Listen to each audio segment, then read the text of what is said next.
अच्छा बेटा, ये देखो, नॉर्थ वेस्ट कॉर्नर मेथड का एक दूसरा एग्जांपल है। हमें प्रॉब्लम गिवन है, इसको हमने using north west corner method हमने इसकी ट्रांसपोर्टेशन कॉस्ट को निकालना है। यहाँ मेरे पास जो है 5 कॉलम्स हैं, 5 डेस्टिनेशन है और 4 मेरे पास सोर्सेस हैं या 4 रोज हैं मेरे पास। तो पहला स्टेप क्या होगा, आपने इनको ऐड अप करना है और इनको ऐड अप करना है और देखना है कि ये बैलेंस्ड प्रॉब्लम है कि नहीं है। जब आप इन दोनों को बैलेंस करेंगे, जब आप इनको बैलेंस करेंगे तो आपके पास रिजल्ट आएगा 117।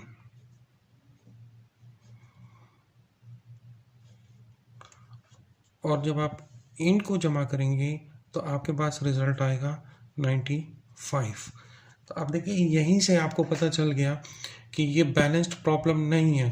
तो आपका पहला स्टेप क्या होगा, इस प्रॉब्लम को आपने बैलेंस्ड प्रॉब्लम में कन्वर्ट करना है। तो यहाँ एक बात याद रखिएगा बेटा, देखो आपके पास जो डेफिशिएंसी आ रही है इन दोनों में, वो आपके पास यहाँ पे आ रही है। दैट मीन्स आपको एक डमी कॉलम ऐड करना पड़ेगा और डमी कॉलम ऐड करके आप इस डेफिशिएंसी को पूरा कर सकते हैं। तो आप देखें यहाँ पर हम इस टेबल में अब यहाँ पे एक डमी टेबल बनाएंगे और जितनी डेफिशिएंसी है उसकी उतनी डेफिशिएंसी हम यहाँ पर ऐड करेंगे। तो हमारा ये प्रॉब्लम जो है ये बैलेंस्ड प्रॉब्लम में कन्वर्ट हो जाएगा और फिर इसको सॉल्व करेंगे। ये देखो बेटा, यहाँ पे मैंने एक डमी कॉलम ऐड कर दिया। इस डमी कॉलम में तमाम वैल्यूज़ मैं 0 पुटअप करूँगा और इन दोनों का जितना डिफरेंस आ रहा है वो 22 का डिफरेंस आ रहा है। तो इस कॉलम को मैं डिमांड में 22 को ऐड कर दूंगा। तो अब ये प्रॉब्लम मेरे पास जो है ये बैलेंस्ड प्रॉब्लम बन गया है। अब मैं इसको सॉल्व करूंगा using north west corner method. तो नॉर्थ वेस्ट कॉर्नर मेथड का आपको पता है बेटा कि ये आपके पास नॉर्थ वेस्ट कॉर्नर सेल है, तो आपने यहाँ से स्टार्ट करना है। डिमांड 30 है, सप्लाई आपके पास 15 है, तो आप 15 एलोकेट कर सकते हो इस सेल को।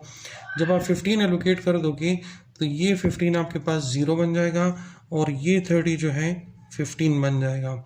ये 0 हो गया तो फिर इन सेल्स को सॉल्व करने की ज़रूरत नहीं होगी।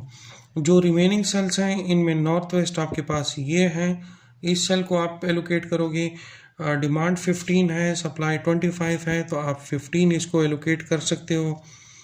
तो ये 15 0 हो जाएगा और ये 25 आपके पास हो जाएगा 10। जब ये 0 हो गया तो फिर इन सेल्स को सॉल्व करने की ज़रूरत नहीं है। रिमेनिंग सेल्स में नॉर्थ वेस्ट सेल ये है, इसको एलोकेट करना है। डिमांड 20 है, सप्लाई 10 है, तो आप 10 असाइन करोगे इसको। ये 10 जो है ये 0 बन जाएगा और ये 20 जो है ये 10 बन जाएगा। जब ये 0 बन गया तो फिर इन सेल्स को सॉल्व करने की ज़रूरत नहीं है। ये रिमेनिंग सेल्स हैं, इनमें नॉर्थ वेस्ट सेल ये है, डिमांड 10 है, सप्लाई 42 है, तो आप इसको 10 एलोकेट कर सकते हैं। ये 10 0 बन जाएगा और ये 42 आपके पास 32 बन जाएगा। ये 0 हो गया तो फिर इस सेल को सॉल्व करने की ज़रूरत नहीं है। अब नॉर्थ वेस्ट सेल आपके पास ये है, इसको एलोकेट करना है। 15 डिमांड है, 32 सप्लाई है, तो 15 आप इसको एलोकेट करोगे। ये 15 0 बन जाएगा और 32 से अगर आप 15 निकाल लें तो 17 बचता है। यहाँ आपके पास 17 बच जाएगा। ये 0 बन गया तो फिर इस सेल को सॉल्व करने की ज़रूरत नहीं है। इन रिमेनिंग सेल्स में नॉर्थ वेस्ट सेल ये है, डिमांड 10 है, सप्लाई 17 है, तो आप 10 एलोकेट कर सकते हो। ये 10 0 बन जाएगा और ये 17 अब आपके पास 7 रह जाएगा। अच्छा जी, ये 0 बन गया तो फिर इस सेल को सॉल्व करने की ज़रूरत नहीं है। इन रिमेनिंग 4 में ये आपके पास नॉर्थ वेस्ट है, सप्लाई आपके पास 7 है, डिमांड 20 है, तो आप 7 इसको एलोकेट कर सकते हो। ये 7 जो है 0 बन जाएगा और ये 20 आपके पास 13 रह जाएगा। ये 0 बन गया है तो फिर इस सेल को सॉल्व करने की ज़रूरत नहीं है। यहाँ आपके पास ये वाला सेल जो है आपके पास नॉर्थ वेस्ट है, आपके पास डिमांड जो है वो 13 है, सप्लाई आपके पास 35 है, तो आप 13 इसको एलोकेट कर सकते हो। ये 13 आपके पास 0 बन जाएगा और ये 35 से अगर आप 13 को माइनस करेंगे तो आपके पास 22 रह जाएगा। ये आखिरी सेल आपके पास बचा है। यहाँ डिमांड भी 22 है, सप्लाई भी 22 है।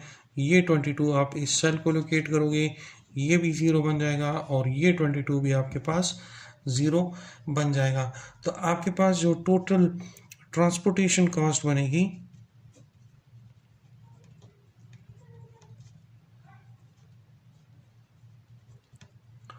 वो आपके पास बनेगी 15 into 5 plus 15 into 3 plus 10 into 9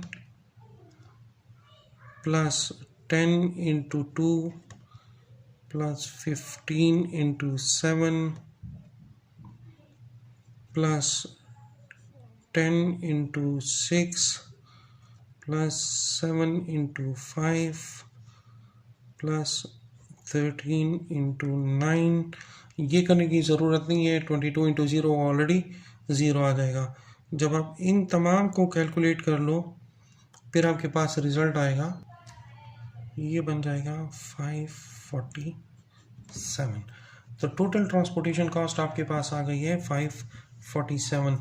ये देखो बेटा, ये हमारे पास बैलेंस नहीं था, बैलेंस प्रॉब्लम नहीं था और डेफिशिएंसी आपके पास डिमांड में आ रही थी, इसलिए हमने कॉलम ऐड किया और जितनी डेफिशिएंसी आ रही थी उतनी ही हमने डिमांड में ऐड किया। अगर ये डेफिशिएंसी यहाँ सप्लाई में हो तो फिर आपको डमी कॉलम के बजाय डमी रो ऐड करनी पड़ेगी, इस चीज़ का ख्याल रखना है। अगर डेफिशिएंसी आपके पास कॉलम में है तो आप डेफिशिएंसी अगर आपके पास डिमांड में है तो आप डमी कॉलम ऐड करोगे। अगर डेफिशिएंसी आपके पास सप्लाई में है तो फिर आप डमी रो ऐड करोगे। Thank you.